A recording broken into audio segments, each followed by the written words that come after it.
Euh, nous allons réitérer nos remerciements d'abord au chef de l'État, au commandant suprême des Forces armées, pour avoir porté son choix sur nous et pour nous avoir permis de fouler nos pieds à cette province. Voilà. Je vis l'enthousiasme dans la population, l'enthousiasme dans le chef coutumier qui sont les gardiens de terre, l'enthousiasme au sein des membres de mon corps, de la population congolaise. C'est que juste là, les impressions sont très bonnes dès lors que les choses sont très bien passées. Voilà. Et qu'est-ce que la population de la province du Kasaï central peut attendre de vous? Ce que la population du Kasaï central doit attendre de nous, c'est que nous serons au rendez-vous. Au rendez-vous de ce pourquoi nous avons été désignés par le chef de l'État, de ce pourquoi nous avons été mis en route, de ce pourquoi nous avons foulé nos pieds cette province, qui est une province très importante, très importante, qui mérite quelque chose de grand et quelque chose de très bien.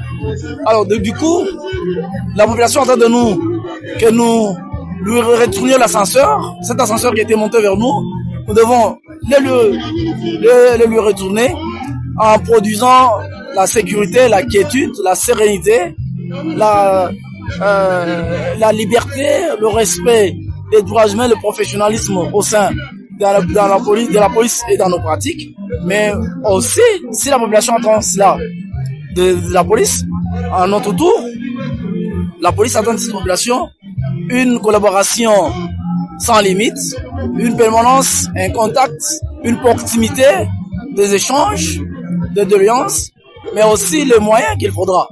Parce que on peut bien parler du professionnel de la police, on peut vouloir que la police fasse tout ce que la population attend, dans le cadre de la sécurité, dans le cadre de l'inquiétude, dans le cadre de l'ordre public et du bon ordre, dans le cadre d'accompagnement de tous les autres services étatiques, mais aussi et surtout, la question de renforcement des capacités opérationnelles de cette police provinciale à tous les niveaux. Au niveau des commandements, au niveau des aimants des manœuvres, au niveau des spécialités, parce que nous avons des unités spécialisées. C'est là où on voudra dire que d'ici peu, nous avons eu le temps, suffisamment du temps pour pouvoir observer. Nous avons observé, nous avons pu identifier les insuffisances et les écarts, et nous sommes mis à élaborer un plan d'action.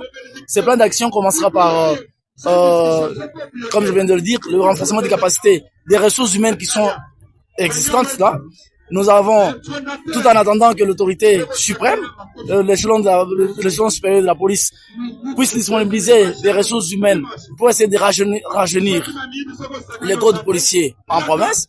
Mais du moins, ce dont nous sommes capables maintenant là, c'est de pouvoir recourir à cette main-d'œuvre que nous avons trouvée sur place, renforcer ses capacités interventionnelles et ses capacités opérationnelles, renforcer son niveau d'apprentissage et d'expertise par des sessions de journée pédagogique, des sessions de remise à niveau, et puis apprécier, donner la capacité d'appréciation technique, tactique et situationnelle.